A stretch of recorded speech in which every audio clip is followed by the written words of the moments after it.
Ang mabilisang aksyon upang mapatag ang mga daan ang siyang dapat na top priority ng sinumang namumuno sa kanilang mga nasasakupang lugar.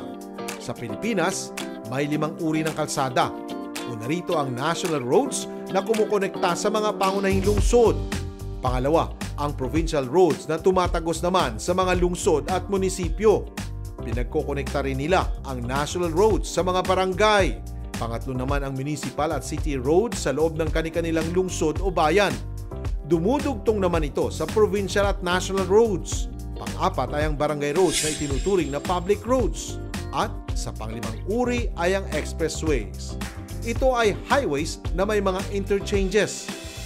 Kung ang mga daanan sa Amerika ay malalawak, sa Pilipinas naman, kadalasan makikitid ang daan. Ang ganitong klaseng mga daan, bagay sa mga pedestrian at maliliit na sasakyan. Ang mga pangunahing daan, kalimitan ay may 2 lanes na minsan may sementong aspalto o konkreto. Pagdating naman sa Cagayan de Oro, marami pa rin kailangang kalye na dapat tugunan ng kanilang lokal na pamahalaan.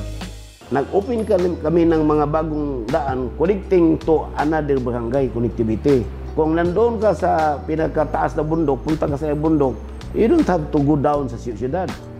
Mayroon ng direct na connectivity from one barangay to another. So, na-connect na halos lahat. Pero ang kan pa lang, ongoing pa ang mga kankiting. Pero for those existing city road, simentado na lahat. Malayo pa ang tatahaking landas ng mga taga Misamis Oriental at mga mamamayan ng Cagayan de Oro City. Marami pang kalsadang dapat tabunan ng mga aspalto at semento. Bagamat masigasig ang mga lider sa kanilang bayan sa pagsasayos ng mga kalsada, kinakailangan pa rin ng maraming pagpaplano na bibilang ng ilan pang taon upang mga pangarap na kalye tuluyang maisa sa katuparan. Unlad, Pilipinas.